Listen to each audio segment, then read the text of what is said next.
Well, hello, Courtney Maroc, your host and guide of Haunt back to talk about a little bit of paranormal news I saw today making headlines. We're going to talk about the Conjuring House, why the new owners are selling it after only 2 years, and we'll do a little bit of speculating about who may buy it.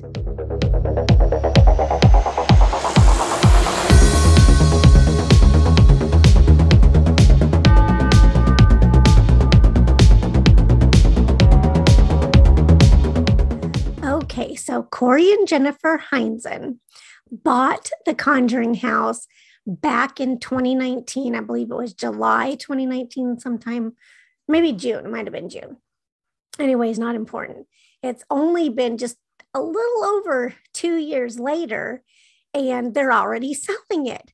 So the first owners had lived there, or not the first owners, but the owners before them had lived there. If it was the first owners, holy cow, they would have had to live there for a lot of years, like centuries, I think. Anyways, so the owners who had bought it, who they had bought it from, whose names I don't know, they sold it after living there for 30 years, and they even sued Warner Brothers. I think part of the reason they ended up having to move was because the house just became too popular. There was a lot of trespassers and people wanting to, come see, the Conjuring House, a haunted house that sparked this big movie that came out. You might have heard about it. I think it was 2014, 2013, somewhere around in there. So they ended up selling, in part, I believe, because they went from being, pretty much, anonymity to people flocking to see their house. Well, in 2019, the Heinzens bought it. And I believe, let me do a little bit of fact checking. So they bought it for $439,000, which isn't bad. It's, it's an older house. Obviously, it's historic, but it has 3 bedrooms. I'm not sure how many baths, though. Maybe not too many baths, but it seems like a pretty nice layout I've never personally had the pleasure, of my pop filters trying to, as mysterious unknown, sometimes points out that me and my pop filter have a little bit of fighting. Anyway, so I never have been into the Conjuring House, which, if you have, first question of today's video, let me know. What did you think? Did you have any paranormal experiences? Or if you're like me and haven't been, would you like to? And do you hope that whoever buys it will keep it open to paranormal investigators? That'll come up probably too as a question later. But anyways, okay. So they bought it for $439,000. Just over 2 years later, guess how much they're asking for it? 1.2 million. Anyway, so that's a pretty good return on their investment if they get it. But they were really, I say aggressive, but not, I don't mean it in a bad way. They were very, from the beginning, this we're going to make into a paranormal, destination, a paranormal tourism, come investigate. They've hosted a lot of events. So T&E channel out of Canada, who's kind of a sister channel to like Travel Channel, Discovery, that sort of thing. They recently announced a new show called the Bathsheba, which is based on the witch entity spirit that may haunt the Conjuring home. That'll come out this October. I think it's October 11th. That's on T&E channel. But I have a feeling we may see it on Travel Channel or, Discovery or Discovery Plus, something like that, in a month or two. Don't quote me on the time frame, but I believe coming up, because that's what happened with Hotel Paranormal with Dan Aykroyd. It premiered on T&E first, and then came to American audiences. So I'm hoping Bathsheba will come because it looks interesting. Investigator Erin Goodpipe sets out to kind of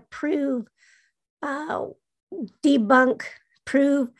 Well, her aim is to show that the experience the Perones had was scarier than the Hollywood version, which, as author Priscilla Bettis pointed out, The Conjuring was pretty scary. So if it's even more scary, which I might be getting that confused actually. No, I think that was from the Bathsheba, because there's also another event, a dark zone event, in which anybody, it's a live stream. So anybody, it's a 3-day sort of paranormal conference almost, with a lot of celebrities, and it's called The House, The Homecoming, and the whole Perron family is going to gather there for the first time since they moved out in 1980. So that will be massive. Well, it could be, I don't know, maybe it won't be, and will it still go on? I'm assuming it will still go on, even though the house is for sale. But anyway, so back to the Heinzens, they're kind of selling, I think it was Pop Crush reported that the Boston Globe had said the Heinzens are sort of horrorpreneurs, and they have a horror museum in Maine that they have been commuting back and forth. So they've decided that it's time to let the Conjuring House go, which for, getting almost or over double your money, if someone pays a 1.2 million asking price, why not cash out? The housing market is hot just about anywhere. So if they can get it, and they've put a lot of work into trying to make it, they welcome paranormal investigators, the media, everything else. So they've done, I think, what they set out to accomplish to do, which more power to them. And then we have who's going to buy it, because Zak Bagans, I'm pretty sure he was Ghost Adventures Halloween 2019 was the first show to investigate there. So there's been the Sleepless Unrest, this Bathsheba now. Trying to think of other shows that have been there. I'm sure I'm missing them. Can't think too well off the top of my head. However, when Lizzie Borden House sold earlier this year, it had kind of a Ghost Adventures connection, but it was U.S. Ghost Adventures, the ghost tour company. So will they buy the Conjuring House again? Will Zak, because it allegedly has sort of a dark energy to it, will it be somebody else? Will it be a private person, which you would hate to, at this point, with all the hard work the Heinzens put into it? I'm not sure. Could a private resident live there in peace? I think too many people they know where it is now.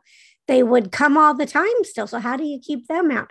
But who will buy it? What investor? So we'll see. There's, U.S. Ghost Adventures could be another contender. Zak Bagans, I don't know if he wants to have any property on the East Coast or not. But it's a possibility. I mean, it's a huge house. Maybe even somebody else like an Eli Roth, or I'm just thinking of him because him and Zak have the Haunted Museum coming out for Ghosttober on Discovery Plus, and Eli Roth has the Ghost Ruin My Life coming out. So he just popped first to mind. I don't know that he has any interest in owning a famous haunted movie house, but it would make sense. Or, somebody else, maybe James Wan or someone else that has some sort of semi-connection with the house. What do you think, though? Do you think that a regular person could live in that house now? Or is it just tainted? It needs to be still a place where paranormal investigators could go and investigate. I don't know. Share your thoughts about that with me. And, it's pretty interesting. I personally think that it should, I'd love to see it become more of a paranormal research center, because it does seem, most people do seem to say they've had some activity and there's been proof of it, time and again. So it'd be interesting to make it more of a place that people could go and do actual studies and have more of a controlled environment. But that's a little complicated to do, maybe. But if I had the money, that's what I'd do with it. If you had the money, would you buy it? That'll be my parting question. Anyways, thanks for listening or watching, I guess, or whatever you're doing. Maybe you're listening while you're doing something else. But if you've watched all of this, thanks so much. And until next time, Ciao for now.